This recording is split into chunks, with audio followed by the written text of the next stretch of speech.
आपको हमेशा उत्साहित करूंगा।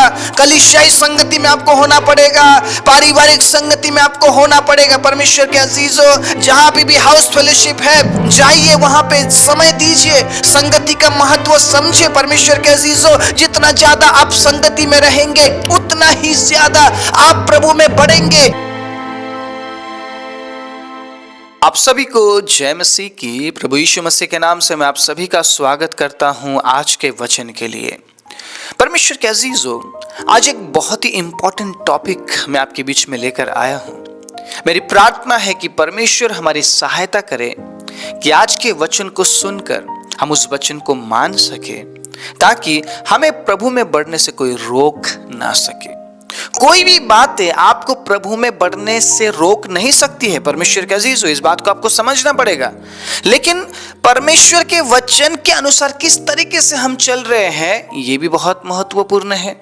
अगर आप परमेश्वर के वचन को सुनते हैं और उसको पालन करने की अगर आप कोशिश नहीं करते हैं तो आप प्रभु में नहीं बढ़ पाएंगे। लेकिन वचन को सुनने के बाद अगर आप उस वचन के अनुसार चलने की कोशिश करते हैं तो आपको प्रभु में बढ़ने से कोई नहीं रोक सकता है।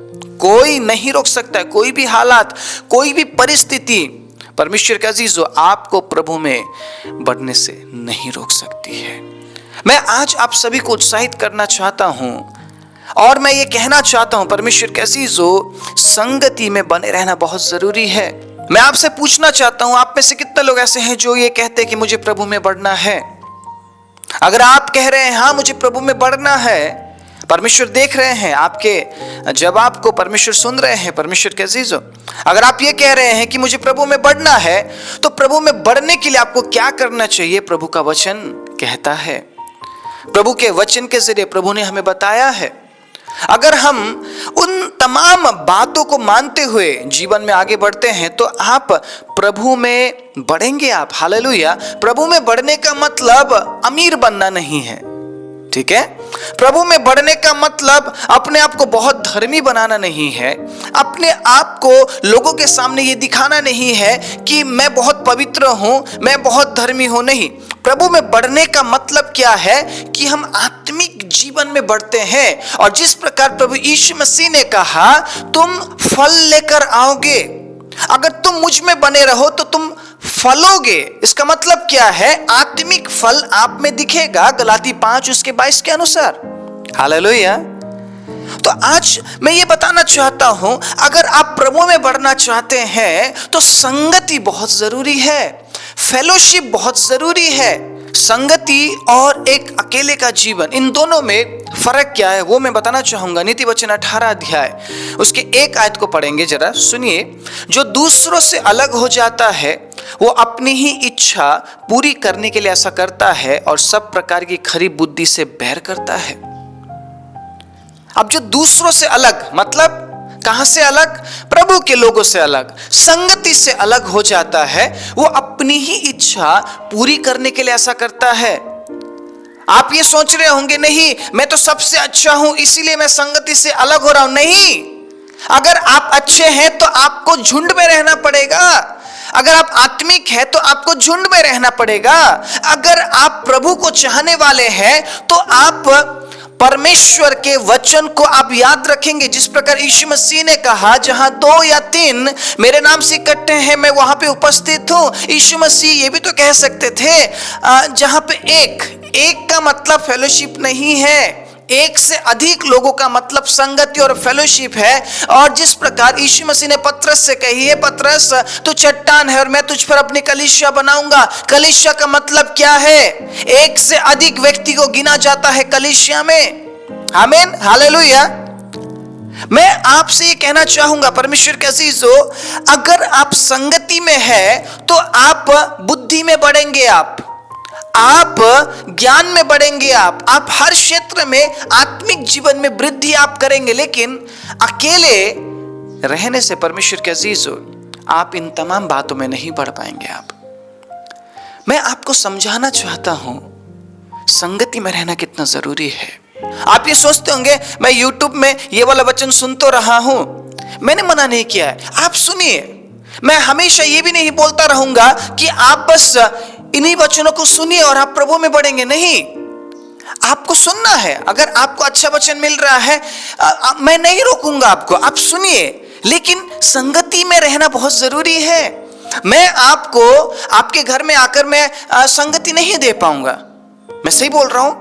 मैं शायद इस वीडियो के जरिए मैं आप तक इस वचन को मैं पहुंचा रहा हूं, लेकिन आपका अपना फेलोशिप होना जरूरी है। परमेश्वर के अजीजों, एक अच्छे संगति में आपको रहना जरूरी है, एक अच्छे पासवान के अधीन में आपको रहना जरूरी है, क्योंकि अकेले अगर आप जी रहे हैं तो आप शैतान की नजर में हैं। क्योंकि शैतान भी इसी तरीके से अपने आप को बहुत बुद्धिमान और अपने आप को बहुत ही ज़्यादा अच्छा वो समझ गया।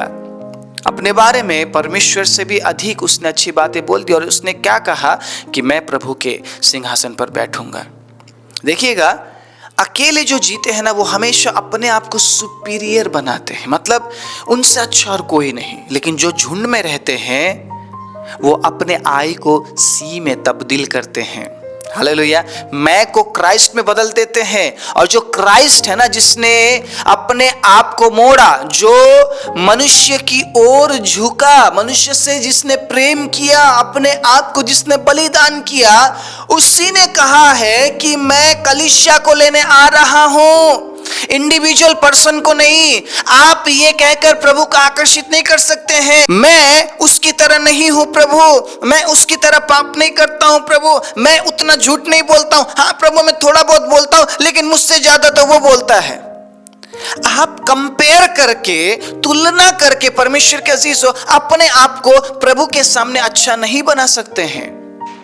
ये पता कौन करता है, तुलना कौन करता है? जो संगति से बाहर है। जो मैं नहीं हूं वो मैं अपने बारे में बोलता और सोचता हूं। जो मैं हूं उसके बारे में मैं चर्चा नहीं करता हूं।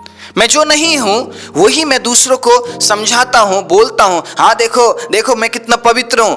वैसे मैं पवित्र नहीं हूं, लेकिन मेरे अंदर ऐसा एक डर है कि कहीं मेरे पाप के बारे में लोगों को पता ना चल जाए, मेरे बुराइयों के बारे में लोगों को कहीं पता ना चल जाए, इसलिए मैं पहले ही बोल देता हूं, अरे देखो पता है मैंने कितना प्रार्थना किया, कल मैं रात को 3 बजे उठा था, कल मैं रात को 2 बजे उठा था, मुझे प्रभु ने दर्शन दिखाया, मुझे तो प्रभु ने वचन दिया। हर एक दर्शन का बयान, व्याख्यान करने वाला व्यक्ति पवित्र और आत्मिक नहीं है। इस बात को समझ लीजिए। आज एक आत्मिक व्यक्ति को कैसे पहचानेंगे आप? एक आत्मिक व्यक्ति को कैसे पहचानेंगे परमेश्वर के अजीजों? उसके जीवन के फलों से। हालेलुया। जब बाइबल में सब कुछ दे दिया है प्रभु ने पहले से ही, तो हम कंफ्यूज क्यों हैं? हम सभी की बातों पर विश्वास क्यों कर रहे हैं? व्हाई? अगर आप यीशु मसीह के नाम को लेते हुए सुन रहे हैं किसी के मुंह से, आप उस पर विश्वास कर लेंगे, आप भरोसा कर लेंगे उस पर। वो अपने फायदे के लिए भी तो प्रभु का नाम ले रहा होगा, वो उन तमाम पापों को छिपाने के लिए प्रभु का नाम ले रहा होगा जिन पापों में वो है। परमेश्वर के अजीजों, ये बहुत साधारण सी बात है, प्रभु का नाम लेकर हम उन तमाम बातों से हम छिप जाते, बच जाते हैं। लेकिन न्याय के दिन में जब किताब खुलेगा, न्याय तो होगा, उस समय हमें पता चल जाएगा किसने पाप किया और किसने नहीं, कौन मसीह के साथ जिया और कौन मसीह के साथ नहीं जिया। मेरा कहने का मतलब ये है, एक व्यक्ति जब संगति से अलग हो जाता ना, वो हमेशा अपने आप को अच्छा दिखाता है। वो परमेश्वर के हजारों लोगों को वो बुरा बोलता है और अपने आप को वो अच्छा बोलता है। क्या इन बातों से प्रभु खुश होता है? आप बताइए मुझे, क्या खुश होता है प्रभु इन बातों से? यीशु मसीह ने 2 व्यक्ति के बारे में दृष्टांत में कहा कि दोनों प्रार्थना करने गए। एक ने कहा कि प्रभु मैं तो बहुत अच्छा इंसान हूँ, मैं उसकी तरह नहीं हूँ, मैं ज़्यादा दशमांश देता हूँ। अपने बारे में उसने सारी अच्छी बातें बताई परमेश्वर को। मैं इसी बात में आपसे पूछना चाहता हूँ, क्या आपके बारे में प्रभु को पता नहीं है? क्या आपके बारे में परमेश्वर नहीं जानता है? आपने कितना पाप किया है क्या परमेश्वर नहीं जानता है? क्या कभी प्रभु ने उन पापों के बारे में जिक्र किया आपके साथ? क्या कभी परमेश्वर ने आपको पूछा तूने वो पाप क्यों किया, क्यों किया, कितनी बार किया? कभी परमेश्वर ने जिक्र किया? वो पाप के बारे में सुनना ही नहीं चाहता। अगर वो आपकी बुराइयों के बारे में नहीं सुनना चाहता है, तो आपके अंदर अच्छाई क्या है? मुझे बताइए आप। हम क्या ये समझ जाए कि अगर हमारे बुराई के बारे में प्रभु सुनना नहीं चाहता है तो मैं अपनी अच्छाई उसके सामने रखूंगा? तो ये एडवांटेज ले रहे ना हम कि प्रभु ने मेरे बुराई के बारे में मुझे पूछा नहीं, मुझसे बात नहीं किया, तो चलो मैं अपने अच्छाई के बारे में बता देता हूं। तो अच्छाई तो है ही नहीं ना, अच्छाई तो है ही नहीं, सारी बुराई है हमारे अंदर, क्योंकि हम पाप में पैदा हुए हैं। आप समझ रहे हैं? और आज भी इंसान गलती करता है, बपतिस्मा लेने के बाद भी इंसान मिस्टेक्स करता है। प्रभु यीशु मसीह के लहू के वजह से परमेश्वर के अजीजों, पिता हमें क्षमा करता है। अगर वो लहू नहीं होता, क्या आप मिस्टेक कर पाते? जैसे ही आप मिस्टेक करते, पिता खत्म कर देता। मेरी बात समझ रहे हैं आप? प्रभु यीशु मसीह के लहू को साधारणता से हमें लेना नहीं है। आपने मिस्टेक किया है, आपने गलती किया है, आप क्षमा मांगते हैं, प्रभु आपको क्षमा करता है। इसका मतलब ये थोड़ी ना है कि आप सारे कामों को आप अच्छे से करने लगे, आप परफेक्ट बन गए। अगर पौलुस कह रहा है मैं अभी तक सिद्ध नहीं हूं, तो हम कौन है फिर? पौलुस कहता है मैं तो जगत का मैं सबसे बड़ा पापी हूं मैं, तो हम कौन है फिर? हम प्रभु को अपने अच्छाई के बारे में क्यों बताए जबकि हम में कोई अच्छाई है ही नहीं? मैं कहना चाहता हूं, आपके अंदर मसीह है जिसके अंदर अच्छाई है। उस मसीह के वजह से आप अच्छे बनते हैं। इसीलिए आपको मसीह के साथ बने रहना बहुत जरूरी है, ताकि आपके अंदर से अच्छी बातें निकलती रहे। जिस दिन मसीह आपसे अलग हो गया, आपके अंदर कुछ भी अच्छाई नहीं बचेगी। परमेश्वर के अजीजों, जैसे आप पहले थे आप वैसे ही बन जाएंगे। मसीह के वजह से हमारे अंदर भलाई है, बोलिए आमीन। मसीह के वजह से हमारे अंदर प्रेम है, बोलिए आमीन। मसीह के वजह से हमारे अंदर करुणा है, बोलिए आमीन। मसीह के वजह से हमारे अंदर दया है, बोलिए आमीन। मसीह के वजह से परमेश्वर के अजीजों हम भले कामों को करते हैं। मसीह के वजह से परमेश्वर के अजीजों हम अनंत जीवन की हम कल्पनाएं हम करते हैं। मसीह के वजह से हमारे अंदर वो होप है, मसीह के वजह से हमारे अंदर वो धैर्य है। मसीह के वजह से परमेश्वर के अजीजों हमारे अंदर परमेश्वर की भलाई है। अगर मसीह हमसे अलग हो जाए तो हम में कुछ भी अच्छाई नहीं बचेगी। तो हम परमेश्वर को क्या बता कि प्रभु मैं ये हूं, मैं वो हूं। आप जो प्रभु को दे रहे हैं वो मसीह के वजह से ही है। उसी ने आपको आशीष दिया और आप प्रभु को लौटा पा रहे हैं। आप समझ रहे हैं? तो इसका मतलब ये नहीं कि आपके देने से प्रभु स्वर्ग में ऐश्वर्य में बैठा है। वो तो अनादि काल से परमेश्वर के अजीजों वैसे ही है। उसने हम पापियों पर दया किया है, उसने हमें आशीष दी है ताकि हम उसके काम के लिए अपने हाथ को बढ़ा सके। दो तो तुम्हें दिया जाएगा। आप दे रहे हैं, इसके बदले आपको और दिया जा रहा है। हालेलुया। हम देकर हम परमेश्वर के ऊपर कोई उपकार नहीं कर रहे हैं, इस बात को हमें समझना है। परमेश्वर के अजीजों, जिस व्यक्ति के बारे में प्रभु बात कर रहे थे, उस व्यक्ति ने अपने बारे में सारी अच्छी बातें बताई और वो चला गया।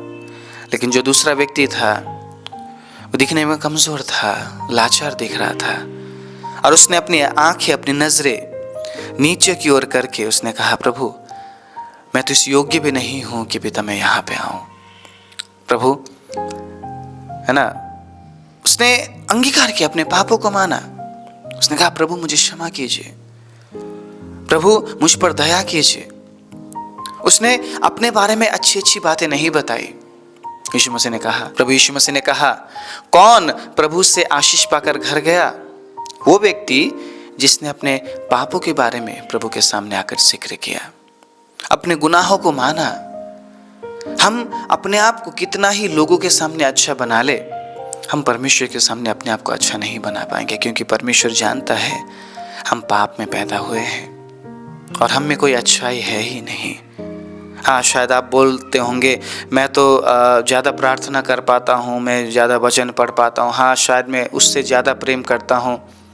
कहीं ना कहीं कोई ना कोई ऐसा पॉइंट आपके जीवन में ज़रूर होगा परमेश्वर के अजीज़ों, जहाँ पे आप गिरते होंगे, जहाँ पे आप कमज़ोर हैं। उस बात को हमेशा याद रखिएगा, ठीक है? उस बात को हमेशा याद रखिएगा और उस कमज़ोरी के लिए आप प्रार्थना कीजिएगा और प्रभु को धन्यवाद दीजिएगा कि प्रभु ऐसे कमज़ोरी को आपने मेरे जीवन में देखने पर भी प्रभु आपने मेरा न्याय नहीं किया, आपने हमेशा मेरी सहायता की कि मैं उस कमज़ोरी से बाहर निकलूं। फिर भी पिता, कई बार मैं आज भी उस कमज़ोरी की वजह से मैं गिरता हूं, लेकिन प्रभु मैंने आपका हाथ हमेशा मेरी ओर बढ़ते हुए देखा है प्रभु, और मैं हमेशा आपके हाथ को पकड़ के प्रभु मैं खड़ा होता या होती हूँ, और मैं फिर से प्रभु मैं आप में चलने लगता हूँ, मैं आप में चलने लगती हूँ पिता। ये आपकी दया है और यही धार्मिकता का चिन्ह है प्रभु, यही पवित्रता का चिन्ह है प्रभु, ये परमेश्वर का चिन्ह है कि परमेश्वर पापियों के लिए अपने हाथ को बढ़ाता है, पाप के लिए नहीं। हालेलुया। जो गिर कर उठना चाहते हैं उनकी ओर हमेशा वो अपने हाथ को करता है, लेकिन जो गिर कर पड़े रहते हैं उनके तरफ से वो अपने हाथ को खींच लेता है। आपको समझना पड़ेगा संगति में रहने का महत्व कितना बड़ा है। आप अकेले के जीवन में है और आप ये सोच रहे हैं कि मैं सबसे अच्छा हूं इसलिए मैं अकेला हूं, ये गलत फहमी है। अकेले रहने से आप जीवन में कुछ नहीं सीख पाएंगे परमेश्वर के अजीजों। आप खुद सोचिए, इस संसार में सिर्फ अगर आप अकेले होते तो क्या ये संसार चलता? बहुत सी बार हम सोचते हैं ना, ये इंसान अच्छा नहीं है, वो इंसान अच्छा नहीं है, वो अच्छा नहीं है, वो अच्छा नहीं है। हमारे सामने हर एक व्यक्ति कमजोर है, हर एक व्यक्ति पापी है ना। हम सभी का न्याय कर रहे होते, वो भी अच्छा नहीं, वो भी अच्छा नहीं। आप खुद सोचिए, आप पूरे संसार में अगर अकेले होते तो क्या आप इस संसार को चलते हुए देखते हैं? परमेश्वर के अजीजों, परमेश्वर ने इसीलिए आदम के लिए हव्वा को बनाया ताकि फेलोशिप हो सके, और शुरुआत से ही परमेश्वर ने संगति को इंपॉर्टेंस दिया है। परमेश्वर ने आदम और हव्वा को क्यों बनाया इतने स्वर्गदूत होने पर भी? आपने कभी विचार किया है? आपने कभी विचार किया है स्वर्गदूतों के साथ वो उस प्रकार से फेलोशिप नहीं कर पाता है जिस प्रकार से वो हमारे साथ फेलोशिप करता है। Hallelujah, praise the Lord. मैं बताऊं, उसने हमें खुद से थोड़ा सा कम बनाया है।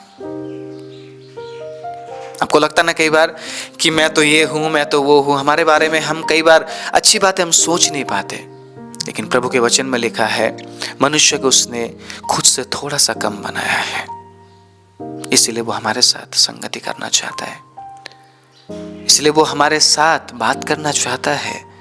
लेकिन क्या हमारे पास समय है?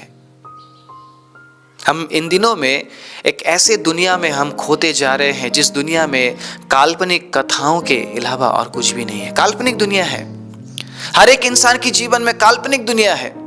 वो अकेले जीना चाहता है। मुझे समझ नहीं आता वाई, क्यों आप अकेले जीना चाहते हैं? आप क्यों आप अकेले रहना चाहते हैं? आप क्यों आप फेलोशिप में नहीं रहना चाहते हैं?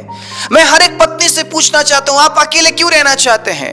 मैं हर एक पति से पूछना चाहता हूं, आप अकेले क्यों रहना चाहते हैं? मैं हर एक बच्चों से पूछना चाहता हूं, आपको फेलोशिप क्यों पसंद नहीं है? वाई? क्यों काल्पनिक दुनिया में आप खोए रहना चाहते हैं? अगर प्रभु ने फेलोशिप बनाया है, संगति बनाई है, तो आपको संगति में होना जरूरी है, क्योंकि जो अकेले जी रहे हैं परमेश्वर के अजीजों, वो शैतान को अट्रैक्ट कर रहे हैं, शैतान को आकर्षित कर रहे हैं वो। लेकिन जो संगति में है वो परमेश्वर को आकर्षित करते हैं। जहां 2 या 3 यीशु मसीह के नाम से इकट्ठे हैं, वहां पे प्रभु की उपस्थिति है। हालेलुया, वहां पे प्रभु की उपस्थिति है। जब 2 लोग एक मन होकर प्रार्थना करते हैं तो परमेश्वर उस प्रार्थना का जवाब देते हैं।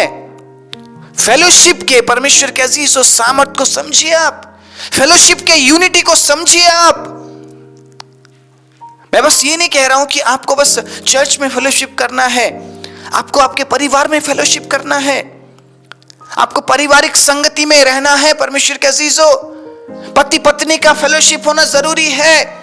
अगर आप उस संगति से दूर हो जाते हैं तो शैतान को अट्रैक्ट करते हैं आप। काल्पनिक दुनिया में तो है शैतान, शैतान रियलिटी में नहीं है। वो रियल बातों को आपके सामने लेकर नहीं आएगा, काल्पनिक बातों को आपके सामने लेकर आएगा, लेकिन प्रभु का वचन है जो रियलिटी को आपके सामने लेकर आता है, सच्चाई को आपके सामने लेकर आता है। शैतान झूठ बोलता हुआ आया और उसने परमेश्वर और मनुष्य के बीच में जो संगति थी, जो फेलोशिप था, उसे उसने खत्म किया।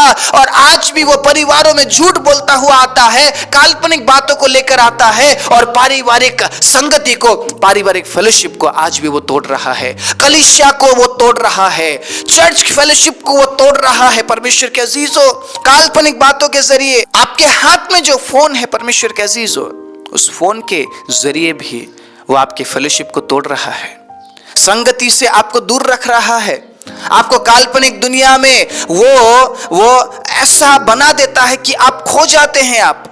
आप उसी दुनिया में, उन्हीं बातों में आप खोए रहते हैं और आपको संगति की चाह नहीं होती है। एक दिन आप संगति से दूर हो जाते हैं, 2 दिन आप संगति से दूर हो जाते हैं, 3 दिन आप संगति से दूर हो जाते हैं। आप सोचते बस 3 ही दिन तो हुआ, 4 ही दिन तो हुआ। ऐसे करते करते आप कब प्रभु से दूर हो जाते हैं आपको पता नहीं चलता है। अपने इच्छा को पूरा करने के लिए संगति से दूर होने का जो कीमत है वो आज आपको पता नहीं चलेगा। एक दिन जब आप प्रभु से दूर हो जाएंगे तब आपको पता चलेगा कि मेरे अकेले रहने से मैंने कितना बड़ा कीमत चुकाया है।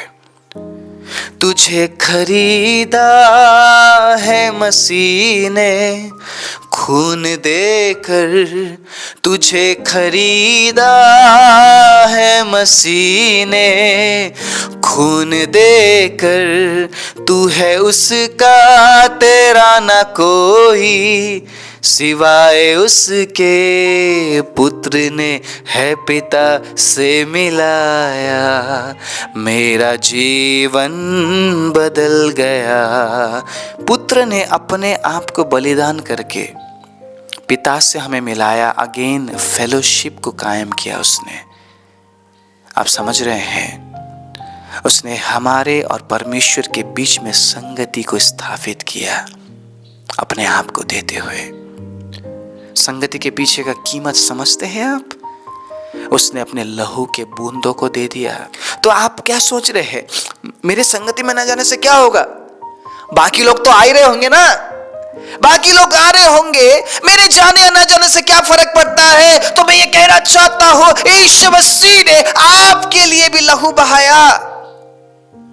आप उस लहू की कीमत को क्या समझ रहे हैं? आप बहुत हल्के में ले रहे हैं। आप बस इस वचन को सुनकर चुपचाप मत बैठ जाइएगा।